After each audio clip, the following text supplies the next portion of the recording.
we've been making the argument about Amazon being red on the year and how it's been underperforming the market is very unusual for that to happen. And there's some cases that you can make. Obviously, it is extremely oversold. If we look at this on the RSI, Amazon's one of those ones where we talk about just owning and investing in.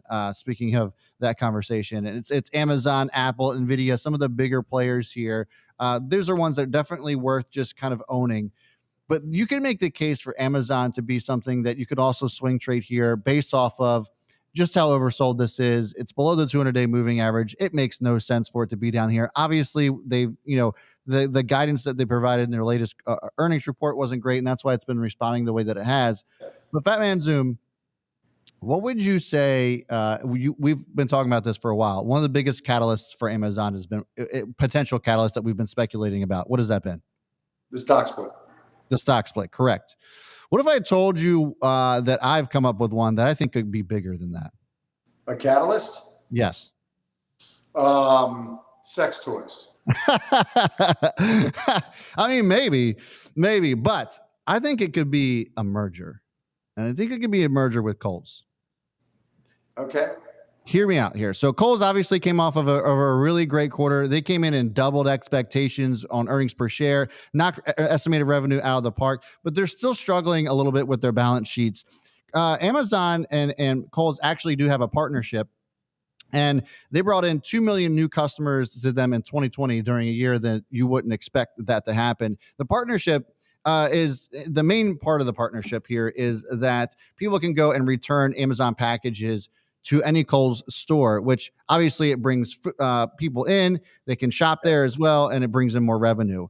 Amazon just announced a week ago that they're looking to, build up stores to compete with Walmart and Target. And that's one of the reasons why we had it on the show last week. And we didn't really speculate as to what that could be. And I think that this could be the perfect marriage. Amazon doesn't have to worry about building any new buildings. They can just take over Kohl's, and it could be like what happened with them and Whole Foods. And when that happened, the stock went absolutely insane. This is probably one of your best predictions I've heard. I think if I'm Andy Jassy, the new CEO of Amazon, I think that's hella smart. I think it depends on their timeline and how quickly they want to execute it. But I've got to imagine that they want to execute it quicker. Yeah. And so this would help it advance a lot quicker. I love that. Yes.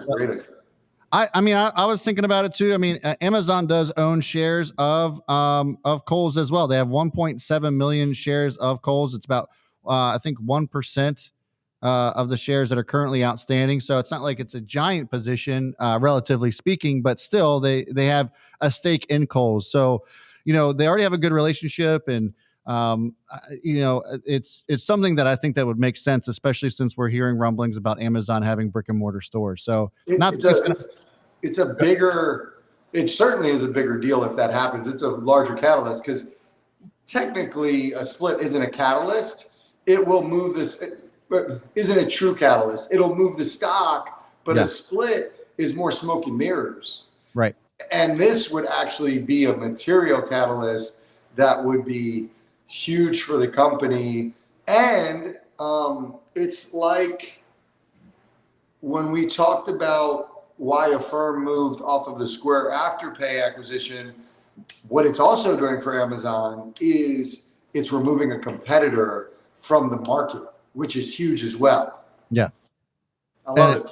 If they took over Kohl's, I mean, Kohl's is all over the place. It would be huge for them. And so you look at the stock, and obviously I'm not saying this is happening this week, but it's certainly something that would make a ton of sense. And if it happened, you would want to be in Amazon regardless.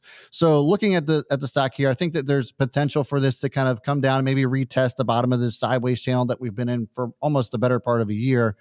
But I think that even with this sitting at $3,200 a share, it is a pretty good value no matter what happens, no matter what we speculate about and what comes true. I think that Amazon's definitely a good buy down here. I saw Steve King in the house.